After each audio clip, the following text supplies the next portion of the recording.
Hello friends, welcome back to my channel. It's my job ಅಡ್ಡ. So ಇವತ್ತು ನಾನು ನಿಮಗೆ ಹೊಸದಾಗಿ ಒಂದು ನೇಮಕಾತಿಯ ಬಗ್ಗೆ ಹೇಳ್ತಾ ಹೋಗ್ತೀನಿ. ಇದು ಬಂದು ಅಸಿಸ್ಟೆಂಟ್ ಲೋಕೋ ಪೈಲಟ್ ಅಂತ ಅಂದ್ಬಿಟ್ಟು ಈ ಒಂದು ಹುದ್ದೆಯ ಒಂದು ಹೆಸರು. ಸೊ ಇಲ್ಲಿ ನಾವು ನೋಡೋದಾದರೆ applications R invited for eligible candidates for the post of assistant loco pilot given in the table below. So ಈ ಒಂದು ಟೇಬಲಲ್ಲಿ ಎಲ್ಲ ಡೀಟೇಲ್ಸು ಕೊಟ್ಟಿದ್ದಾರೆ, ಓಕೆನಾ. So last date for the submission of the application is 19/2/2024, ಅಂದರೆ ಮುಂದಿನ ತಿಂಗಳು 19ನೇ ತಾರೀಕು ಈ ಒಂದು ಹುದ್ದೆಗೆ ಅರ್ಜಿ ಸಲ್ಲಿಸಲು ಕೊನೆಯ ದಿನಾಂಕ, ಓಕೆನಾ. ನೆಕ್ಸ್ಟು ಹೇಗೆ ನೀವು ಅಪ್ಲಿಕೇಶನ್ನ ಸಲ್ಲಿಸಬೇಕು ಅಂತಂತಂದರೆ ಆನ್ಲೈನ್ ಮುಖಾಂತರ ನೀವು ಇಲ್ಲಿ ಸಲ್ಲಿಸಬೇಕಾಗತ್ತೆ. ಫಸ್ಟು ಓಪನಿಂಗ್ ಡೇಟ್ ಬಂದು 20 ಜನವರಿ, ಅಂದರೆ ಈ ತಿಂಗಳು 20ನೇ ತಾರೀಕಿಂದ ಮುಂದಿನ ತಿಂಗಳು 19ನೇ ತಾರೀಕುವರೆಗೂ ನಿಮಗೆ ಕಾಲಾವಕಾಶನ ಕೊಟ್ಟಿದ್ದಾರೆ. ಸೊ ಅಪ್ಲೈನ ಮಾಡಿ. ನೆಕ್ಸ್ಟ್ ಅಸಿಸ್ಟೆಂಟ್ ಲೋಕೋ ಪೈಲಟ್, ಇದು ಬಂದು ಪೇ ಸ್ಕೇಲ್ ಬಂದು ಲೆವೆಲ್ 2 ಅಲ್ಲಿರುತ್ತೆ. ಸೊ 19,900 ರೂಪಾಯಿ ನಿಮಗಿಲ್ಲಿ ಸಿಗುತ್ತೆ ವೇತನ ಶ್ರೇಣಿ.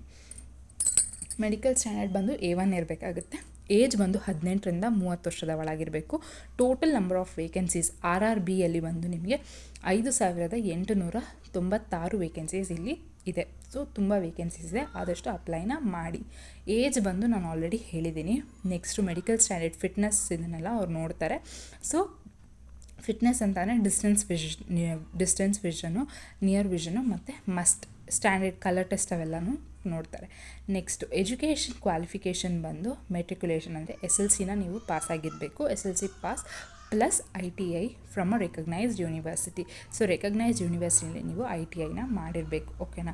ಯಾವುದಾದ್ರೂ ಅಂತಂತಂದರೆ ಫಿಟ್ಟರ್ ಆಗಿರ್ಬೋದು, ಎಲೆಕ್ಟ್ರಿಷಿಯನ್ ಆಗಿರ್ಬೋದು, ಇನ್ಸ್ಟ್ರೂಮೆಂಟ್ ಮೆಕ್ಯಾನಿಕ್ಕು ಮತ್ತು electronics mechanic wireman, tractor mechanic, armature, coil. So ಈ ಥರ ತುಂಬ ಇದಿರುತ್ತೆ. ಇದಲ್ಲದೆ ನೀವು ಡಿಗ್ರಿ ಇನ್ ಇಂಜಿನಿಯರಿಂಗ್ ಏನಾದ್ರು ಮಾಡಿದರೂ ಕೂಡ ನಿಮಗೆ ಇಲ್ಲಿ ನಿಮಗೆ ಇಲ್ಲಿ ಅರ್ಜಿನ ಸಲ್ಲಿಸೋದಕ್ಕೆ ಅವರು ಹೇಳ್ತಿದ್ದಾರೆ. ಸೊ ಅರ್ಜಿ ಬೈ ಚಾನ್ಸ್ ನೀವೇನಾದ್ರು ಅರ್ಜಿ ಸಲ್ಲಿಸಿದಲ್ಲಿ ನಿಮಗೆ ಮೊದಲನೇ ಒಂದು ಪ್ರಯಾರಿಟಿನ ಕೊಡ್ತಾರೆ. ಸೊ ಇದಿಷ್ಟು ಈ ಒಂದು ನೋಟಿಫಿಕೇಷನ್ನ ಒಂದು ಮಾಹಿತಿಯಾಗಿರುತ್ತೆ. ಸೊ ವಿಡಿಯೋ ನಿಮಗೆ ಇಷ್ಟ ಆಗಿದ್ದರೆ ವಿಡಿಯೋನ ಲೈಕ್ ಮಾಡಿ, ಶೇರ್ ಮಾಡಿ ಹಾಗೂ ನನ್ನ ಚಾನಲ್ನ ಸಬ್ಸ್ಕ್ರೈಬ್ ಮಾಡ್ಕೊಳ್ಳಿ. ಧನ್ಯವಾದಗಳು.